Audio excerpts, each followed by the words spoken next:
যারা আল্লাহর রাস্তায় শহীদ হন তাদের সাথে কিয়ামতের আগ পর্যন্ত কবরে কিরূপ আচরণ করা হয় এবং কিয়ামত পরবর্তী সময়ে তারা আল্লাহর নিকট হতে কি কি পুরস্কার পাবেন। শাহাদাতের তামান্না লালন করা এটা ইমানদারের জন্য অত্যন্ত ফজিলতপূর্ণ একটি আকাঙ্ক্ষা, একটি আমল।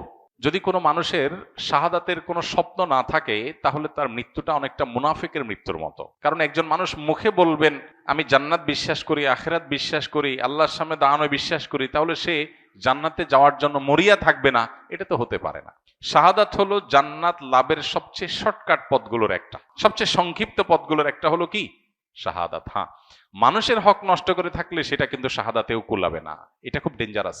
কাউকে অন্যায়ভাবে অনাচার করেছেন, জুলুম করেছেন, হক নষ্ট করেছেন, টাকা মেরে খেয়েছেন, তাহলে এইটার প্রতিকার আপনাকে দুনিয়াতে করতে হবে, তার কাছ থেকে মাপ চাইতে হবে, আদায় করতে হবে। এই ছাড়া আর বাকি সব গুনাহ শাহাদাতের মাধ্যমে আল্লাহ তাআলা মাফ করবেন ইনশাআল্লাহ তাআলা। কোরআনে কারীম আল্লাহ বলেছেন ওয়ালা তাহসাবান্নাল্লাযীনা কুতিলু ফি সাবিলিল্লাহি আমওয়াতা বাল আহইয়াউন ইনদা রাব্বিহিম ইউরযাকুন। শাহাদাতের অন্যতম একটা মর্যাদা হলো শহীদদেরকে আল্লাহ তাআলা বিশেষ জীবন দিয়ে রাখেন। মানুষ মারা যাওয়ার পরে কবরে আমাদের কাছে সে মরা লাশ হতে পারে, কিন্তু তার অনুভব করবার মতো শক্তি আল্লাহ দিয়ে তাকে কবরে জান্নাতি হলে জান্নাতের নেয়ামত, জাহান্নামী হলে জাহান্নামের শাস্তি তাকে উপভোগ করান।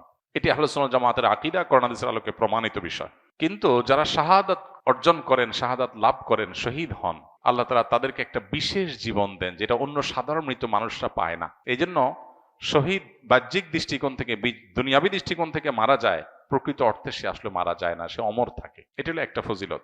আর তারা আল্লাহর কাছ থেকে রিজিক প্রাপ্ত হয়, স্পেশাল রিজিক, যেটা অন্যরা পায় না। শহীদদের আরেকটা মর্যাদার বিষয় হলো কিয়ামতের ময়দানে শহীদরা যারা যে অবস্থা শহীদ হয়েছেন ওই অবস্থা তার শরীরে সে রক্ত নিয়ে, সে শাহাদাতের লেবাস নিয়ে সে অবস্থায় সে উঠবে, সবাই দেখলে বুঝবে এই লোক মহান শহীদ, মর্যাদাবান আল্লাহর কাছে, এবং অন্যদের কাছে তার মর্যাদা ফুটে উঠবে, প্রমাণিত হবে। আল্লাহ কোরআনে কারীমে বলেছেন ইন্নাল্লাহা আশতারা মিনাল মুমিনিনা আনফুসাহুম ওয়া আমওয়ালাহুম বিআন্না লাহুমুল জান্নাহ।